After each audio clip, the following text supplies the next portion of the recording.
এই কোরআনের মধ্যে রাজনীতি আয়াত আছে, এই কোরআনের মধ্যে আল্লাহ তাআলা কিভাবে সংসার চালাইতে হবে সেটাও আছে, এই কোরআনের মধ্যে স্ত্রীর কি হক আছে সেটাও আছে, এই কোরআনের মধ্যে পর্দার কি আয়াত আছে সেটাও আছে, এই কোরআনের মধ্যে মানুষের কি হক আছে সেটাও কোরআনের মধ্যে আছে।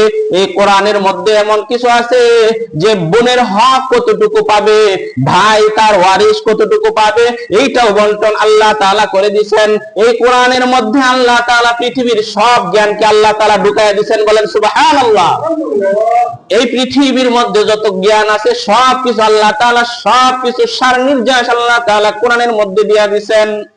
এই কোরআনটা হলো মানুষের জন্য শিফা। কেমনে আল্লাহ তাআলা 6টা আয়াত নাযিল কইরা এই কোরআনের মধ্যে আল্লাহ তাআলা জানায়া দেয়, ও আমার বান্দা বান্দীরা, পৃথিবীর সবচেয়ে বড় ডাক্তারের কাছে যাও, কিন্তু বড় ডাক্তারি গবেষণার 1 নাম্বার বই হলো আমার আল কোরআন।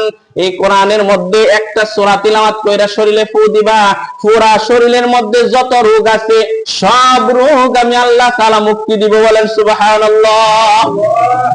এই কোরআনের মধ্যে সূরা ইয়াসিন আছে, এই সূরা ইয়াসিন সকালে তেলাওয়াত করলে বিকালে তেলাওয়াত করলে আর কোনোদিন রোগ হবে না, বলেন সুবহানাল্লাহ। যে কিভাবে আল্লাহ তাআলা তার কালামে প্রমাণ দেন, কি প্রমাণ?